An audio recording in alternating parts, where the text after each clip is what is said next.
Bismillahirrahmanirrahim. Assalamualaikum warahmatullahi wabarakatuh. Salam bahasa, jiwa bangsa, salam teater kepada semua pecinta bahasa dan sastera. Hari ini kita akan menyaksikan perbandingan monolog dan monodrama dari aspek naskah, lakonan dan pengarahan bersempena Festival Seni Teater Malaysia 2020 pasca dalam talian COVID-19 Kuala Lumpur, Kota Buku Dunia KLWBC 2020 dan Dekad Bahasa Kebangsaan 2020. Program ini adalah rakaman dalam talian anjuran Persatuan Teater Malaysia dan Dewan Bahasa dan Pustaka Wilayah Tengah dengan kerjasama Jabatan Kebudayaan dan Kesenian Negara JKKN, Persatuan Penggiat Seni Malaysia dan Persatuan Badan Budaya DBP dengan sokongan Kementerian Pelancongan Seni dan Budaya Malaysia.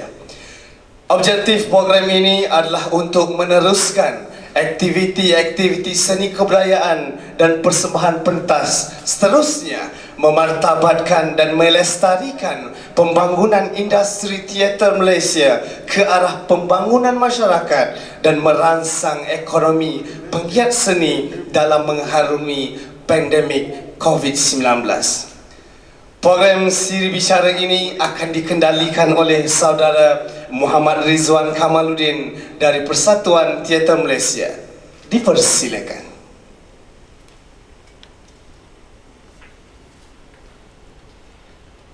Bismillahirrahmanirrahim. Assalamualaikum warahmatullahi wabarakatuh dan salam sejahtera. Terima kasih fungsi majlis dalam wacana seni pada pagi ini, dan syukur alhamdulillah kita mensyukuri rahmat pada Allah SWT dengan limpah dan rahmatnya pada pagi ini kita dapat meneruskan program-program seni dan budaya dalam pasca pandemik COVID-19 yang telah diuji dan dihadapi oleh masyarakat, khususnya penggiat seni budaya di Malaysia ini. Namun begitu, perjuangan orang-orang seni dan budaya terus dan akan terus digarapkan dengan tanpa penat dan lelah dalam erti kata menjaga SOP yang sedia ada yang telah ditetapkan oleh kerajaan kita. Untuk pagi ini saya tidak ingin mengambil masa yang panjang dalam membicarakan tentang tajuk perbandingan monolog dan monodrama dari aspek naskah, lakonan dan pengarahan. Untuk makluman para hadirin dan juga tuan-tuan dan puan-puan, kita telah menganjurkan khususnya Persatuan Teater Malaysia bersama Dewan Bahasa dan Pustaka, khususnya juga Jabatan Kebudayaan Kesenian Negara telah menganjurkan beberapa siri dan juga festival tentang berkaitan monolog dan monodrama di negara ini. Sekitar khususnya pada tahun ini mungkin ramai antara pegiat seni dan budaya dan juga aktivis teater masih tercari-cari tentang perbandingan apa itu monolog dan monodrama. Terlebih dahulu tu ingin saya memperkenalkan saya didatangin, rasanya dalam mengendalikan program ini saya tak perlu bercakap banyak tentang kupasan tajuk ini, dan saya hanya bertanya saja sebab saya didatangi dengan 3 pakar-pakar yang begitu hebat dalam bidang masing-masing, khususnya dalam arti katanya untuk menyentuh tentang monolog dan monodrama. Yang pertama sebelah kanan saya ini, saya rasa mungkin tuan-tuan dan puan kenal. Saya tak kenal rapat sangat dengan dia sebab pertamanya dia tak banyak bercakap dan dia pun tak banyak bertanya. Jadi dia bercakap dan bertanya kalau saya bertanya. Jadi saya rasa setelah saya bertugas di Jabatan atau Pejabat Kebudayaan Kesenian Wilayah Persekutuan Kuala Lumpur pada tahun 1993, ketika itu Akademi Seni Kebangsaan itu sebelah dengan pejabat saya. Jadi saya mengintai dari jauh dan saya membaca daripada penulisan-penulisannya. Itu saudara Zakaria Arifin, lulusan ijazah sarjana muda dalam bidang teater dan sastra daripada Universiti Sains Malaysia Pulau Pinang pada tahun 1978. ketika itu saya baru tadika.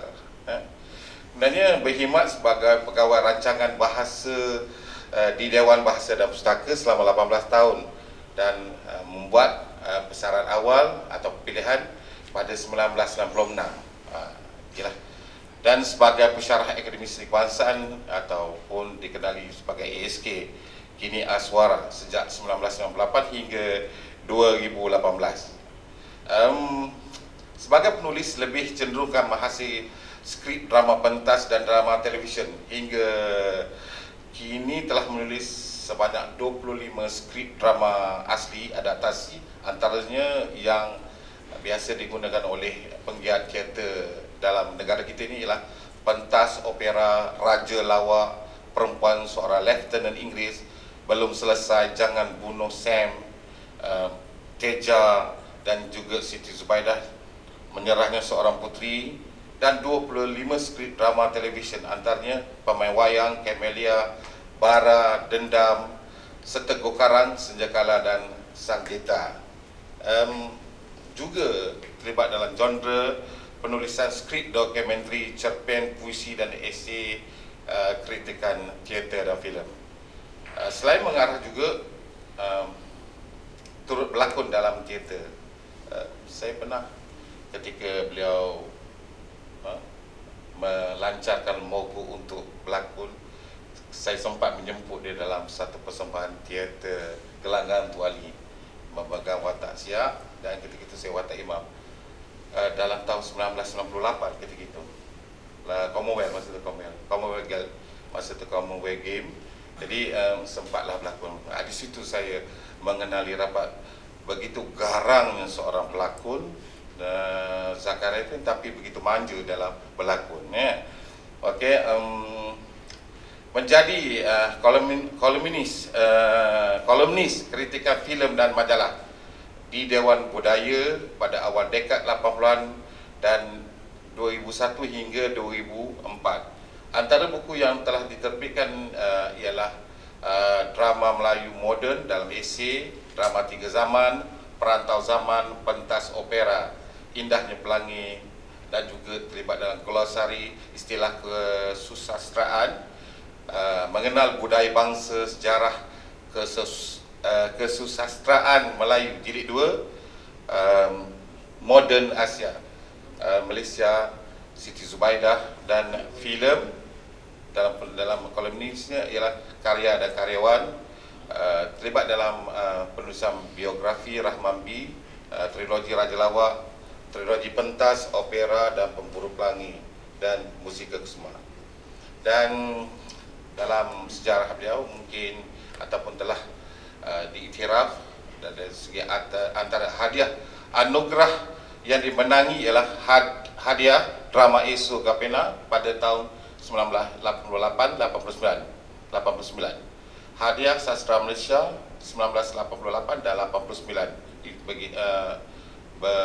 bersangkutan dengan drama pentas, anugerah Seri Angkasa pada tahun 1988-89, lakon TV terbaik, anugerah Seni Video Kebangsaan pada tahun 1994, video dokumentari kreatif terbaik, dan satu anugerah yang paling saya rasa tertinggi di peringkat ASEAN ialah Sea Right Award pada tahun 2001, dan juga telah mengundur trofi Samaideh, itu hadiah galakan tahunan penulisan industri perfilman pada tahun 2002 dan 2003, hadiah sastra kumpulan utusan esei pada 2006, dan anugerah karyawan seni teater penulisan skrip oleh dalam anugerah seni negara ke-8 pada 2007. Rasanya yang saya baca itu sebenarnya sedikit saja dia bagi, tapi sebenarnya banyak lagi yang beliau belum gali kan, ataupun ditimbulkan daripada harta sastra karya beliau. Dan seterusnya, di sebelah hujung sana saya nak lompat dulu pada rakan kita, iaitu saudara Rosli Mansor. Saya mengenali beliau ialah ketika saya bertugas di Pejabat Kebudayaan Kesenian Wilayah Persekutuan. Ketika itu dia sering datang ketika itu berada di Jabatan Seni Persembahan Petronas, selalu mesyuarat. Sebenarnya untuk saya sentuh kedua-dua ni sebenarnya kalau dilihat pada karakternya memang agak cengih mukanya. Saya rasa tu kita orang-orang yang kecil nak tegur pun tak berani. Akhirnya dia pekat ujung-ujung usin jadi kawan baik pula. Itu dia kata namanya tak kenal maka tak cinta. Tak kenal dia bercinta dengan orang lain ya. Okey, saudara Rosli Mansor dilahir pada tahun 1967 di Seremban. Berkelulusan ijazah sarjana muda sastra, teater dan kesusastraan dari University Sains Malaysia. Jadi kita ada dua orang sebenarnya kelahiran daripada USM. Anak watan Felda, Pasir Besar Gemas, ini pernah bertugas di Jabatan Seni Persembahan Petronas pada tahun 1996 hingga 2012, iaitu mengetuai di unit produksi dan artistik. Dia seorang yang sangat prolifik dalam penulisan skrip dan juga pengarahan teater. Dia mempunyai pengalaman luas sebagai pelakon, pengarah artistik, penulisan skrip, pengguru pentas, pengkritik teater dan kerja-kerja teknikal. Saya pernah juga membaca penulisan beliau, walaupun beliau banyak seringkali menggunakan nama-nama yang terlindung, namun bau penulisannya tetap mengancam ketika membaca dan hingga menjadi beberapa ketika menjadi juga saya rasa hangat diperkatakan. Dan ada beberapa nama yang beliau masih surut dan beliau tak cerita siapa nama-namanya lagi. Beliau telah mengarahkan lebih 50 buah karya, antara teater yang sangat dihadam oleh umum ialah Lari 1, Nombor 30, Lari 2 dan Mambo Hos dan Rebahnya Seorang Abid. Manakala drama tari yang pernah diarahkan ketika beliau bertugas di Jabatan Seni Persembahan Petronas, Tamin Sari, Payung Mahkota, Semangat Padi, dan yang paling hingga kini disebut-sebut oleh karyawan ialah Mali Deman dan Puteri Gunung Ledang. Antara juganya Hanuman, Lambang Sari, Puteri Kencana, Ayu, Raja Muda dan Punduk Ngadau dan Santubu. Antara drama musikal yang pernah diarah beliau ialah Demang Lebar Dau dan juga Payung Mahkota, Malim Bongsu, Mek Mulung, Malim Bongsu dan juga Mek Mulung, Dewa Muda. Beliau juga menghasilkan skrip telefilm Renyai Menyulam, Geruk, dari Delhi ke Soyonoto, Jalan Lurus ke Pentas Proscenium. Teater beliau banyak kali dipentaskan di Dewan Filharmonik Petronas dan juga Istana Budaya, Auditorium di BKL, Matic, juga Dewan Bahasa dan Pustaka, Dewan Budaya ISM dan sekitar Malaysia. Telah menghasilkan puluhan skrip teater dan belasan skrip drama TV. Antaranya ialah Renyai Menyulam Geruk, Jalan Lurus ke Pentas Proscenium dan dari Delhi ke Soyonoto. Itu kalau sedikit bagi saya daripada yang saya tahu, daripada yang telah dihasilkan, yang telah dilempiaskan dalam pesada teater kita ialah Rosli Mansor. Dan seterusnya, seorang saya rasa puteri lah, kalau saya rasa puteri atau bunga dalam perbincangan kita ini. Dia bagi saya particular CV daripada UPSI ni. Kalau macam pernah saya baca sekarang kalau saya baca ni agak-agaknya kita berbicara, tapi saya mengenali beliau semenjak beliau mula-mula agak sedikit comot ketika menjadi student Akademi Seni Kebangsaan, saudara Mardiana Ismail. Sekarang dah comel dah. Baik, pertamanya dilahirkan, kalau tengok ni dilahirkan di mana? Di Kelantan sini ya. Kuala Lumpur, di Balai Persekutuan, di Balai Persekutuan Kuala Lumpur, Mardiana Ismail. Sini saya baca sikit, telah melalui situasi perkembangan dalam teaternya ialah pertama sekali saya mengenali beliau di sedang belajar di diploma teater di ASK masa ketika itu, iaitu dia ambil diploma teater dan seterusnya meneruskan dalam Bachelor Performing Art Drama dan Teater di Universiti Malaya pada tahun 2006 hingga tamat, dan juga seterusnya di USM dia ambil master meneruskan dalam drama teater di School of the Theatre USM, dan sekarang beliau sedang hampir menyudahkan sebagai Doktor Falsafah dalam Social Culture dan Melihat di Universiti Perguruan Sultan Idris. Universiti Malaya Universiti Malaya. Universiti Malaya. Tapi duduk di UC ya. Itu dari Universiti Malaya.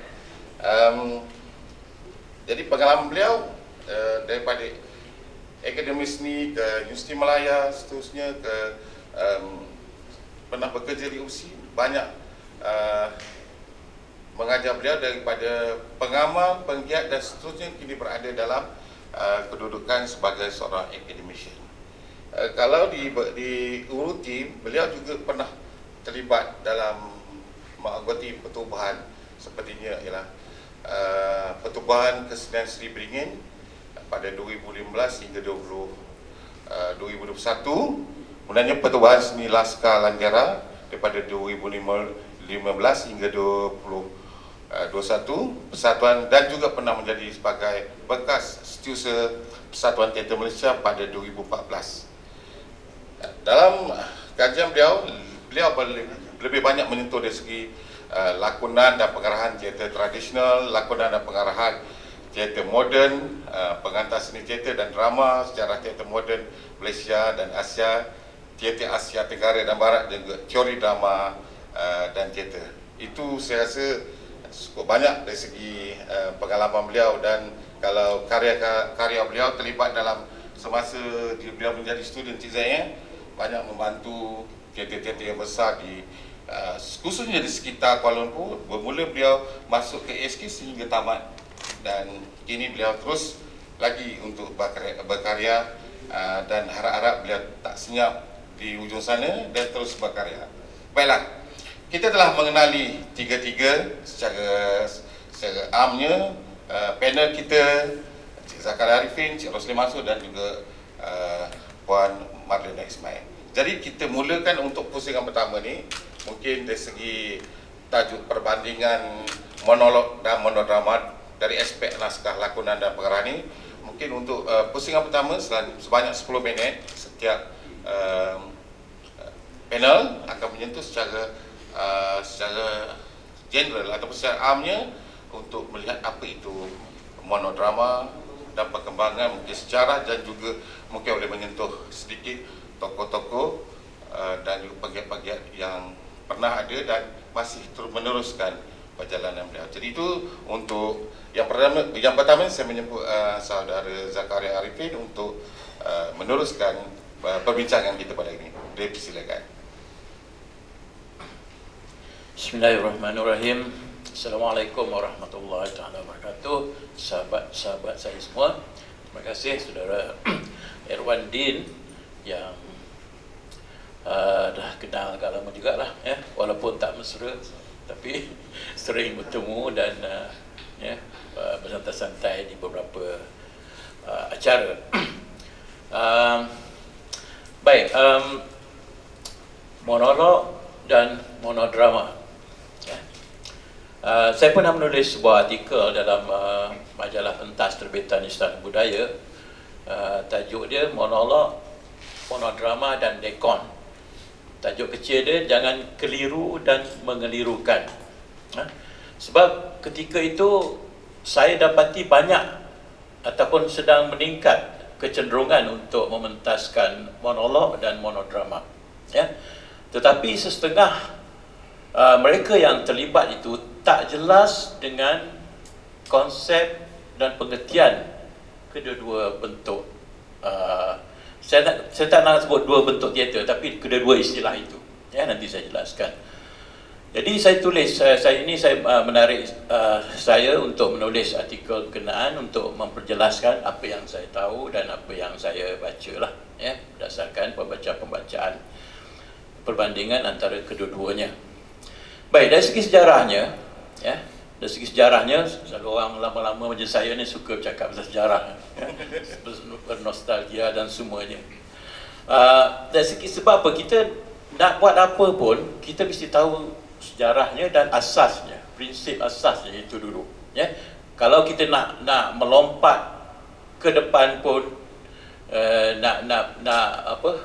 melakukan inovasi macam mana pun, kita mesti tahu asas dia, prinsip asas dia dulu.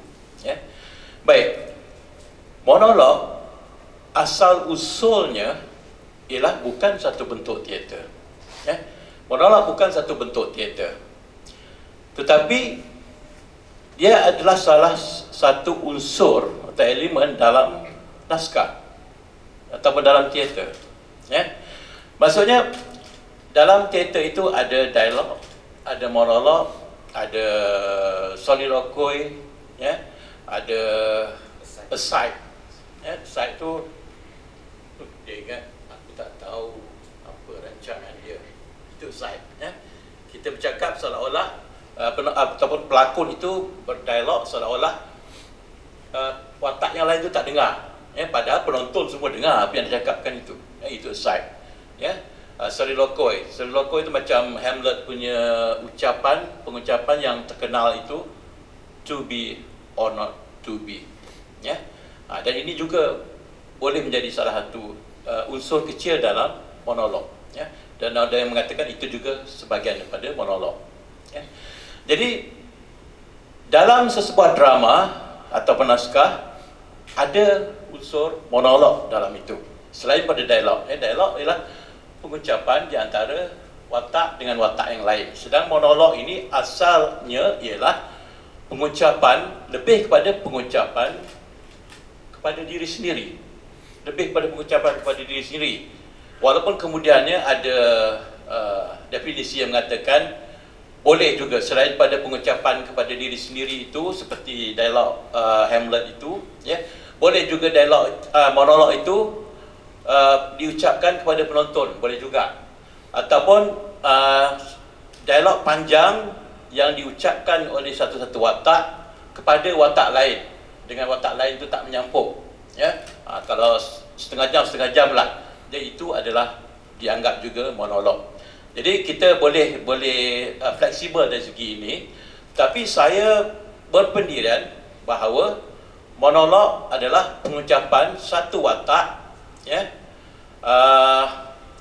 yang bukan merupakan satu bentuk teater, ya, asal usulnya ia adalah salah satu elemen dalam naskah yang lain, ya, naskah yang sedia ada. Tetapi ini bukan bermakna monolog tidak boleh dipersembahkan sebagai satu bentuk teater, ya. Jadi kita tengok ada kecenderungan untuk mementaskan monolog. Cuma naskah monolog ini boleh kita ambil daripada teks-teks drama mana-mana pun yang sedia ada, ataupun nak ambil dari cerpen, dari novel pun boleh, ya. Sebab naskah monolog tidak semestinya ditulis khas, tak semestinya ditulis khas, boleh diambil dari mana-mana sebab dia asalnya bukan satu bentuk persembahan, ya. Tetapi boleh juga kita boleh tulis naskah khas ataupun skrip khas untuk monolog, boleh tulis. Cuma tidak seperti monodrama, nanti kita urai tentang monodrama. Tidak seperti monodrama, skrip ataupun naskah untuk monolog ini tidak semestinya dalam bentuk skrip yang lengkap atau skrip yang sempurna. Ya, maksud skrip sempurna ini ataupun naskah sempurna ini ialah dia tidak semestinya ada struktur dramatik. Ya, skrip untuk monolog tak semestinya ada eksposisi, tak semestinya ada konflik, tak semestinya ada klimaks, tak semestinya ada peleraian. Ya, dan tak semestinya ada protagonis, tak semestinya ada antagonis, tak semestinya ada tadi konflik saya dah sebut. Ya, jadi dia boleh hanya sekadar pengucapan sahaja, ya, dari mula sampai habis. Ya, jadi itu asasnya monolog. Bila saya sebut tentang monodrama nanti dia akan menjadi lebih jelas, ya. Jadi monodrama, ya, asal usulnya memang sudah wujud sebagai satu bentuk teater sejak abad ke-18 lagi, Sejak abad ke-18 banyak tokoh-tokoh yang sudah memulakan tradisi ini, ya, di Jerman, di Rusia, di United Kingdom juga, ya. Sejak abad ke-18 lagi, ya, 17 something lah, ya, banyak tokoh-tokohnya, ya, boleh cari, boleh Google pun, ya. Tapi perkembangan seterusnya kita menyaksikan seorang tokoh Rusia bernama Nikolai Evrinov, ya, abad ke-19, dia yang mengembangkan dan mempopularkan lagi bentuk monodrama ini sebagai satu persembahan, sebagai satu genre teater, ya. Dan skrip atau naskah untuk monolog memang ditulis khas, ya. Okey, tadi kalau definisi monodrama tadi ialah pengucapan panjang ataupun dialog panjang oleh satu watak, terutamanya kepada dirinya sendiri. Itu definisi yang asal, ya. Walaupun ada kemudiannya definisi mengatakan boleh juga pengucapan kepada watak lain yang tidak kelihatan ataupun yang ada tapi tidak menjawab, tidak berikan reaksi, dan boleh juga pengucapan kepada langsung kepada khalayak, boleh, ya. Kita boleh fleksibel di situ. Tapi monodrama definisi dia ialah drama yang ditulis khas, dari segi skrip, drama yang ditulis khas untuk dimainkan oleh seorang pelakon, ya. Drama yang ditulis khas atau naskah yang ditulis khas untuk dimainkan oleh seorang pelakon. Ada yang menambah definisi itu, ya. Dia boleh memainkan satu watak atau beberapa watak, ya. Tapi ada juga definisi di tempat yang lain mengatakan dia memainkan satu watak sahaja, ya. Jadi dari segi ini pun saya berpendirian bahawa kita boleh fleksibel dari segi ini. Dia boleh mainkan satu watak atau lebih, ya. Ini bergantung pada naskah itu dan juga sejauh mana kekuatan pelakon itu sendiri, ya. Saya pernah mendengar ada seseorang mengatakan, oh, monodrama lebih banyak watak, lebih bagus. Kita kata, tapi mampu ke pelakon kita, ya? Kalau nak mainkan satu watak dalam masa setengah jam pun belum tentu sampai ke mana. Tak salah, ya, bercita-cita nak main banyak watak dalam sebuah monodrama, ya, bukan senang, ya, bukan senang. Jadi kita kena jelas ini asas ataupun prinsipnya bahawa monodrama dipentaskan sebagai teater, ia dipentaskan berdasarkan naskah atau skrip yang ditulis khas untuk dimainkan oleh seorang pelakon. Jadi sama ada dia memainkan satu watak atau lebih, itu kita boleh terima, ya. Dan yang perlu dijelaskan ialah sama ada monolog atau monodrama, dia bukan berbentuk storytelling, ya. Saya pernah menonton beberapa pertandingan monolog atau monodrama, ya. Keluar saja, aku dilahirkan pada sekian-sekian ini, ya, aku pernah ini, ya. Ataupun dia dulu, ya, lebih berbentuk bercerita, ya, berbentuk storytelling. Jadi saya fikir dari segi konsepnya tak begitu tepat, ya, tak begitu tepat. Dia terus sebagai satu bentuk monodrama ini, dia terus pergi kepada cerita, ya, terus kepada watak yang dia mainkan, ya. Pelakon tu terus kepada watak yang dimainkan. Dari segi apa yang dia nak ceritakan itu mungkin dalam bentuk dialog yang lebih dramatik, ya, bukan dalam bentuk bercerita, ya. Misalnya dia terus kepada, ya, kalau kita ambil premis Hamlet yang daripada monolog itu, ya, kalau monolog lah, ataupun kalau kita nak kembangkan jadi monodrama, misalnya kata Hamlet lebih kurang lah, ya, ayahku sudah mati dibunuh, dan yang membunuhnya tidak lain ayah saudaraku sendiri. Apa yang harus aku lakukan? to be or not to be. Campur Inggeris. To be or not to be tu boleh diterjemahkan macam-macam. Ada yang kata bertindak atau tidak, membunuh atau tidak. Yang macam-macam boleh diterjemahkan, dan cara pengucapannya pun macam-macam. Ada boleh memberikan makna yang berbeza. Ya, kita nak tekankan to be itu ataupun or not to be itu. Ya, jadi itu pun nak ucapkan itu pun nak kena ambil masa beberapa hari nak berlatih. Ya, bukan senang. Okey, jadi premis Hamlet tadi, ya, ayahku sudah mati dibunuh oleh bapa saudara aku sendiri, dan apa yang harus aku lakukan, itu sudah menjadi satu premis kepada sebuah drama yang lengkap, yang sempurna. Ya, ada yang sudah berlaku, ya, dan ada sesuatu yang sedang dipikirkan oleh watak utama itu, protagonis itu, apa yang mau dilakukannya. Ya, apa yang mau dilakukannya berdasarkan nanti struktur dramatik yang akan dibina. Ya, sebab dia akan meningkat kepada konflik, ya, kepada klimaks sebelum bertemu kepada perayaan. Ya, okey. Jadi itu sedikit sejarah asal usulnya di sana tu, di negeri sana itu, untuk kita fahami, ya, sebab kita banyak meminjam bentuk-bentuk dari sana. Jadi nanti kemudian mungkin saya akan sentuh tentang sejarah di negara kita pula. Ya, terima kasih saudara pengerusi. Baiklah, terima kasih Cik Zack. Dengan mudah dia boleh, Cik Zakaria ni mudah digelar kepada Cik Zack. Kalau ikutkan, saya nak biarkan dia bercakap lagi, sebab daripada apa yang dimaklum kepada saya, untuk pagi ni dia nak dah sediakan PowerPoint, ada tak laptop dan juga LCD. Cik Zack ingat satu presentation ataupun satu persembahan untuk lebih besar daripada audiensnya. Jadi saya kata sebenarnya hari ini adalah lebih pada forum. InsyaAllah dengan apa kupasannya, mungkin kita akan boleh perbesarkan lagi, mungkin seminar dan sebagainya. Jadi saya ingin mencelah juga tadi, tapi saya biarkan dulu untuk permulaan ini, biar Cik hantar dulu apa-apa yang dia untuk berkata dari peringkat permulaan.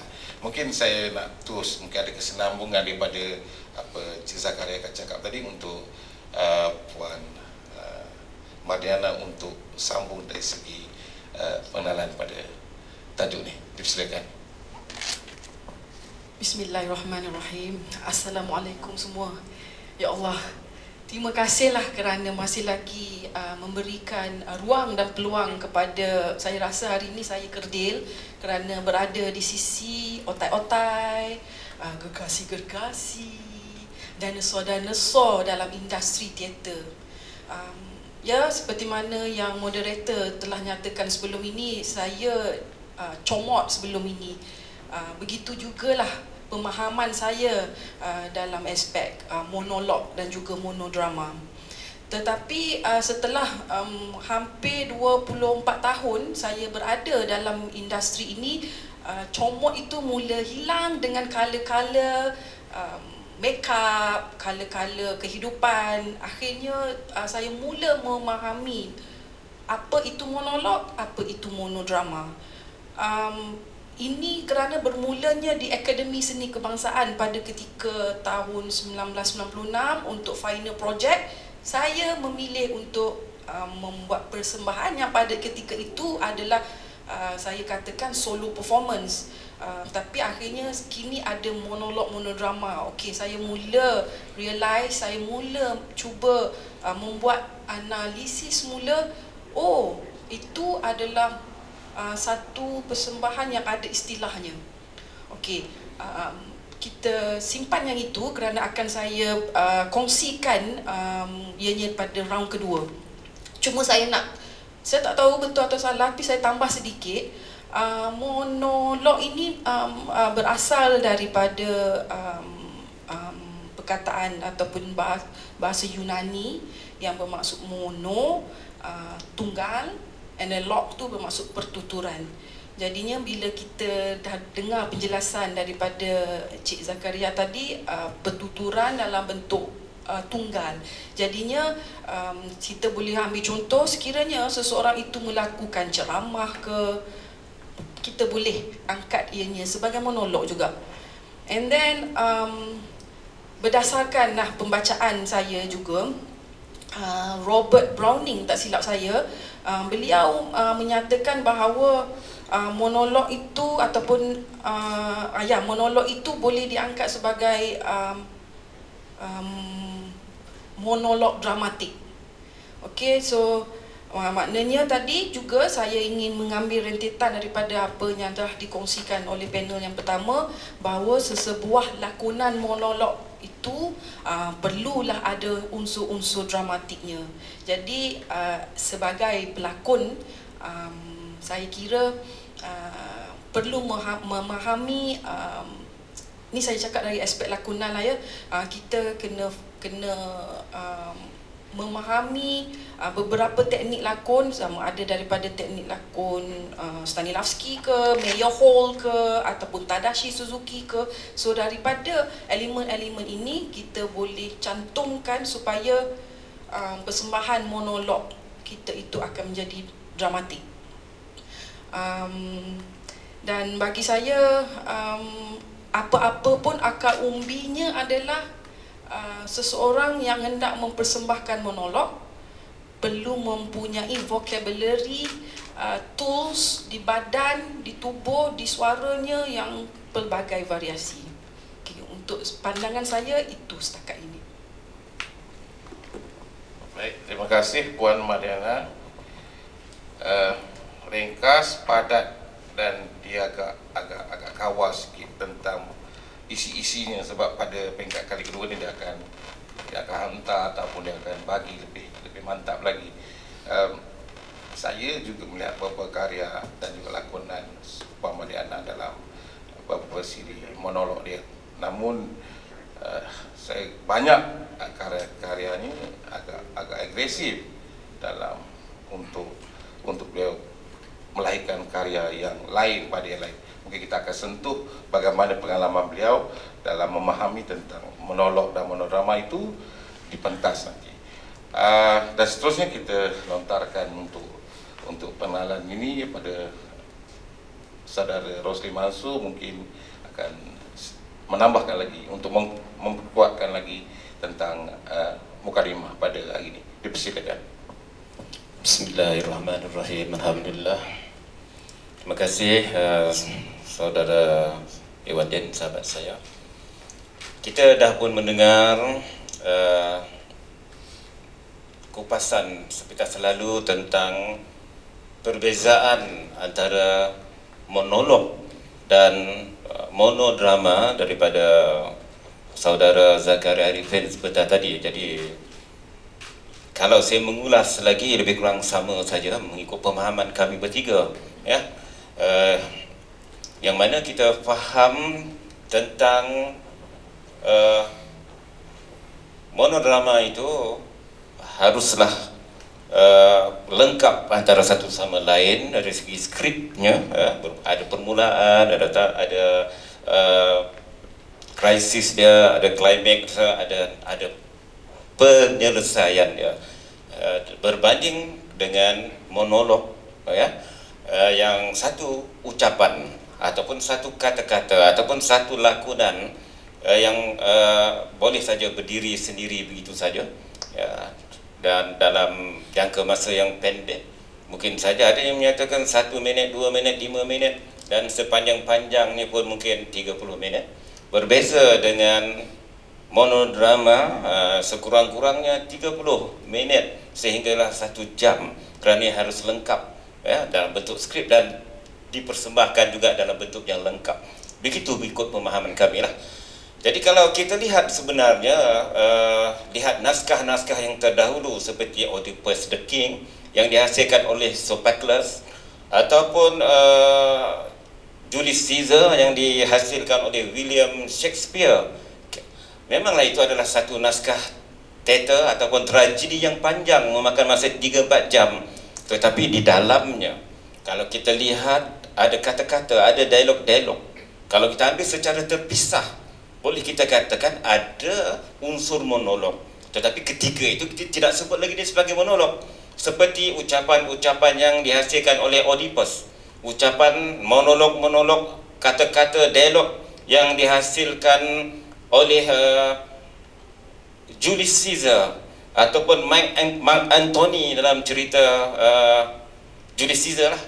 Jadi pada zaman sekarang bila dikeluarkan dialog-dialog tersebut, kerana kita lihat ucapan ataupun dialog-dialog, watak-watak itu memang panjang.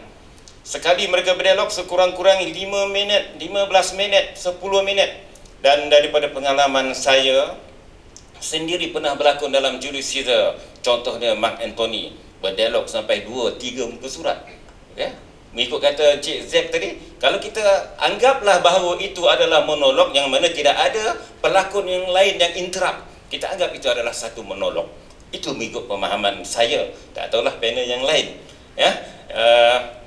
Jadi mengikut sejarahnya pula, kalau begitu sejarah monolog itu mengikut pemahaman saya telah bermula sejak 2500 tahun yang lalu lagi sebenarnya, tetapi tidak tercatat kerana semasa itu belum lagi diistilahkan sebagai monolog. Kemudian pada tahun 1700, lebih kurang 750 hingga 1790-an, di Jerman telah popular dengan istilah monodrama tersebut. Kemudian dibawa ke England oleh seorang aktivis Norwich, dan kemudian berkembang ke Rusia dan Amerika. Biasa dia akan mengikut seterusnya kerana mereka ni biasanya nak juga sebagaimana mereka meminjam Stanislavski daripada Rusia. Begitulah. Sedangkan kita faham mereka itu sudah terkebelakang. Jadi kemudian kalaulah mengikut kata Encik Zakaria bahawa monodrama itu telah pun bermula sepatutnya di Jerman tahun 1700 lebih, dan mengikut kata Samad Saleh, monodrama itu telah bermula di Rusia pada tahun 1900, awal 1905, dan di Malaysia monolog itu telah baru saja bermula sebenarnya, dan kita miskin lagi, baru saja bermula, yang dipelopori oleh mungkin ramai yang tahu oleh Dinsman kalau mengikut catatan yang ada. Sebab semasa itu mungkinlah kita katakan ada dah orang mempelupuri monolog ataupun monodrama di Malaysia, tapi tidak tercatat. Tapi kita catatkan saja apa yang telah kita baca, bahawa Dinsman dah pada tahun 1975 pelopor monolog moden di Malaysia dalam karyanya Bukan Bunuh Diri, semasa festival seni ke festival teater kebangsaan, dan beliau telah pun menggondol hadiah sebagai pelakon, pengarah dan persembahan terbaik, kalau tak silap saya, sebab masa itu saya hingusan lagi. Dan kalau mengikut pengalaman saya di dalam monolog ni, saya sebenarnya bukanlah orang ataupun aktivis monolog sebenarnya, sebab saya tak pernah lagi mengarah seorang pelakon untuk membuat persembahan monolog ataupun monodrama, tidak lagi. Dan saya pun jarang menonton sebuah persembahan monolog. Kalau ada pun mungkin saya pernah menonton Mardiana masa student dulu.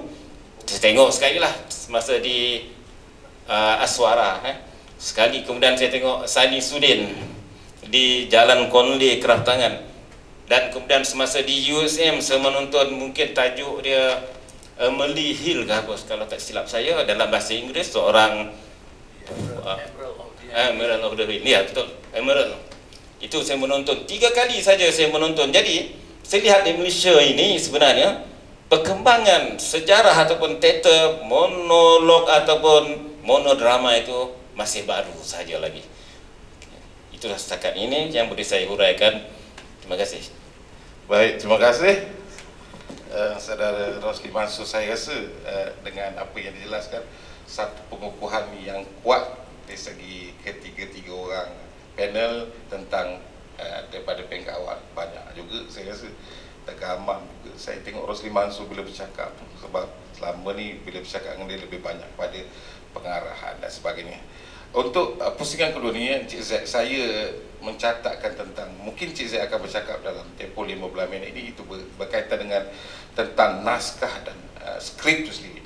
Tapi saya mencatatkan di sini ada 3 perkara yang saya minta sangat Encik Z tekankan. Pertama iaitu perbezaan dalam penulisan monolog dan monodrama, dan juga bagaimana untuk melahirkan penulisan yang menarik dan bijaksana. Ada yang menarik tapi agak tidak bijaksana, dan juga dari segi naskah ni, di mana nak bermula penulisan itu, atau secara ni ialah naratifnya mengikut kronologinya ke, ataupun kadang-kadang mereka bertanya juga pada saya, kata kadang-kadang mereka akan memulakan dengan tragedi terus, dengan masuk ke dalam menjerit tiba-tibanya, dah mula dia dah mungkin dah pelaraian lah, dah hujung-hujung. Dan juga mungkin Encik boleh sentuh juga bagaimana juga monolog dapat dilahirkan, diambil daripada naskah ataupun dipetik daripada puisi dan sajak. Saya rasa dalam hal ini mungkin kepakaran Encik Z dalam menyentuh dari segi bagaimana naskah yang menarik dan bijaksana untuk monolog dan monodrama itu. Silakan. Terima kasih. Sebelum saya pergi pada naskah tadi, saya nak menyambung sikit lagi tentang sejarah tadi yang saudara Rosli sentuh juga tadi. Kalau mengikut tradisi kita, tradisi Melayu di negara kita ini, bentuk seperti monodrama itu sudah pun wujud sebenarnya sekian lama, ya. Kalau kita pernah menonton Main Petri, Main Petri itu satu bentuk monodrama bagi saya, satu bentuk monodrama. Tok Petri melakukan pengubatan secara tradisional, dan dia memainkan watak, bukan satu watak aja, beberapa watak. Jadi saya rasa itu satu bentuk monodrama yang telah kita pernah tengok, pernah tahu wujudnya, cuma kita tak tahu bahawa itu adalah monodrama, tanpa naskah, tanpa skrip. Kemudian tadi saya setuju, Densman dengan bukan bunuh dirinya merupakan satu bentuk monodrama, bukan monolog, monodrama moden, yang dipentaskan berdasarkan skrip yang ada, berdasarkan skrip yang ditulis keras, dan dipentaskan pertama kali di Balai Budaya Dewan Bahasa dan Pustaka ini. Satu watak utama dimainkan oleh Densman sendiri, tetapi ada beberapa watak lain lagi yang hanya kedengaran dialognya saja dengan bantuan permainan cahaya, tata cahaya. Jadi yang muncul di atas pentas hanya satu watak, itu watak Adam, dari mula sampai habis, dan dia berkonflik bukan dengan watak lain, tapi dia lebih berkonflik dengan dirinya sendiri. Dia berkonflik dengan dirinya yang lain, diri dalamnya yang lain.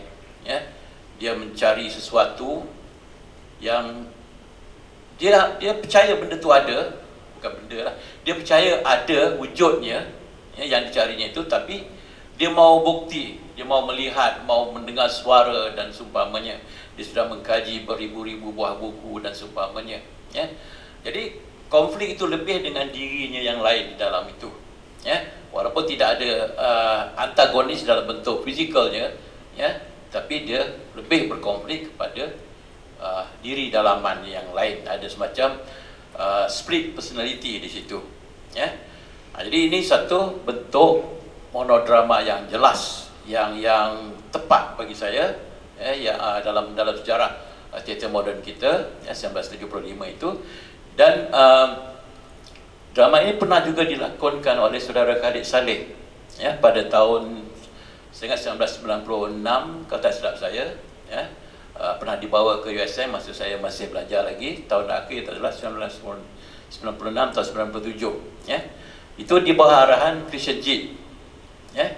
Dan saya melihat satu pendekatan yang berbeza dengan apa yang dilakukan oleh Densman sendiri. Sebab Densman mengarah dan berlakon, Ya, apabila Khalid Saleh diarah oleh orang lain, oleh Christian Jin, ya, saya dapat melihat satu dimensi lakonan yang sangat berbeza, yang sangat menarik, ya.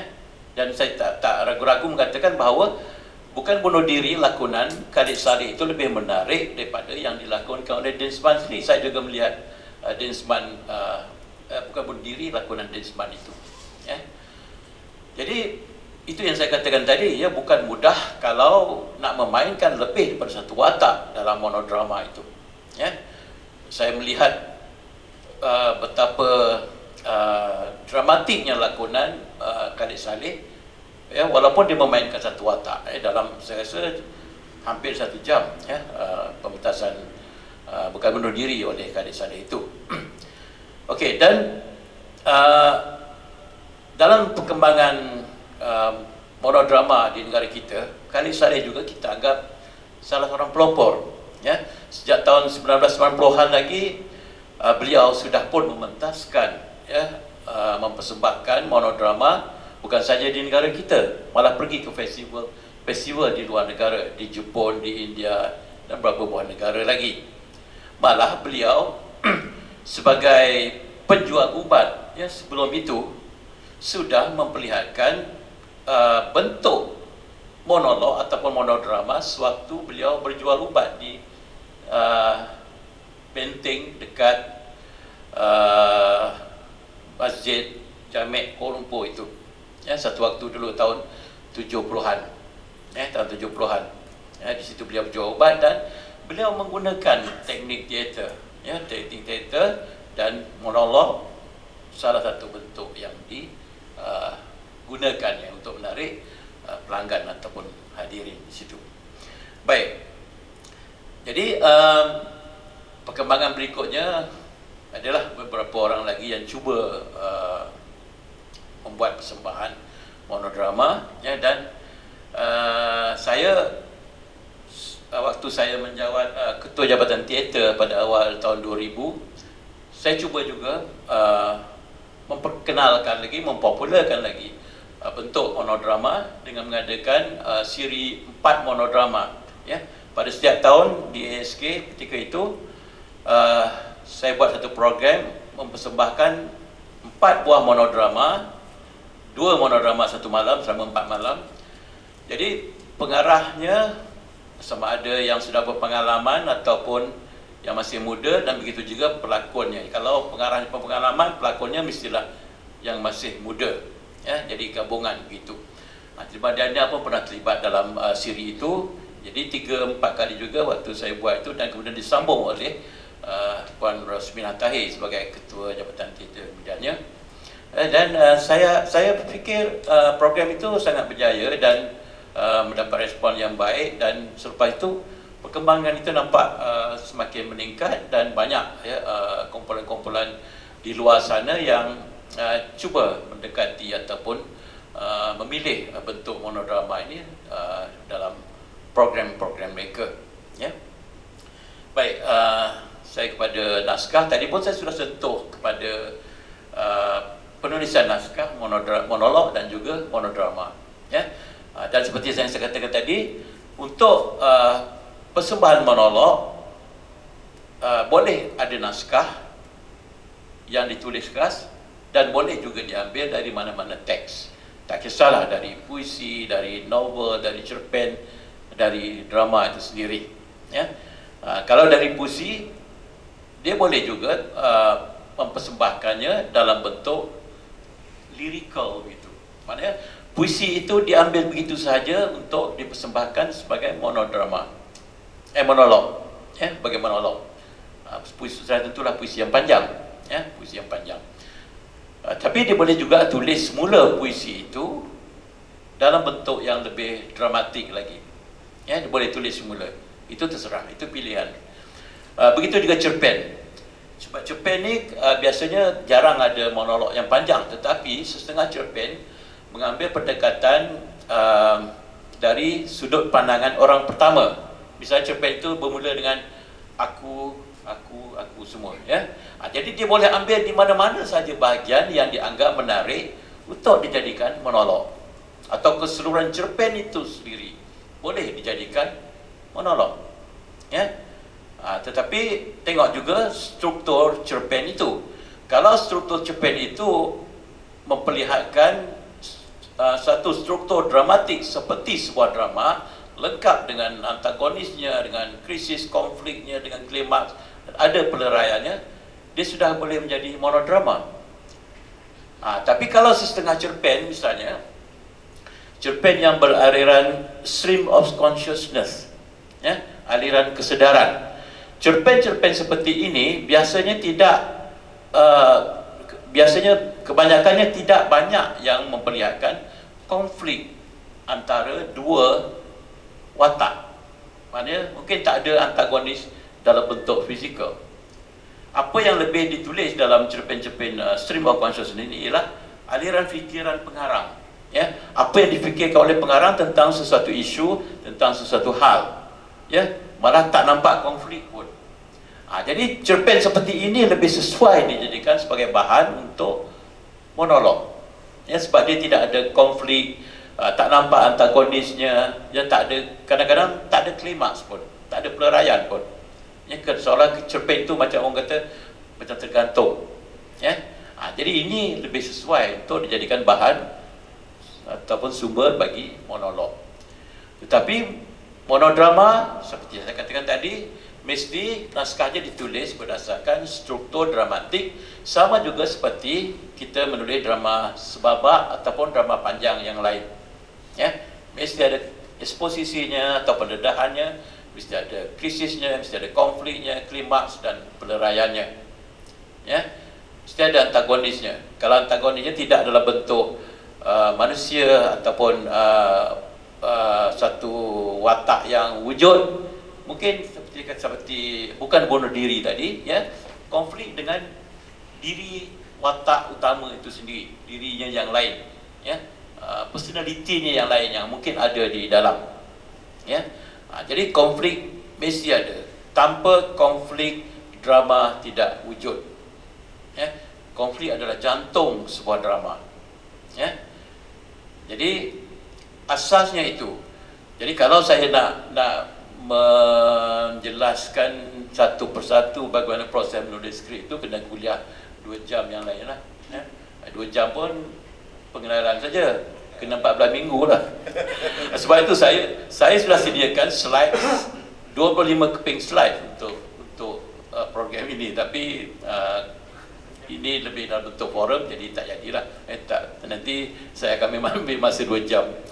Baik, jadi berbalik kepada soal penulisan naskah tadi. Jadi kalau kita nak menulis naskah monodrama mengikut struktur dramatik seperti menulis drama panjang yang lain, drama sebabak yang lain, mestilah bermula daripada eksposisi tadi. Eksposisi itu mesti bertolak daripada premis yang jelas, yang menarik perhatian penonton, yang membuatkan penonton ingin tahu apa yang akan berlaku seterusnya sehingga klimaks, sehingga peleraian. Ya. Jadi saya beri contoh macam Hamlet tadi, situasi Hamlet tadi, walaupun itu monolog ataupun monolog dari sebuah karya, sebuah naskah, iaitu naskah Hamlet itu, ya, tapi dia boleh dikembangkan, dikeluarkan menjadi sebuah monodrama.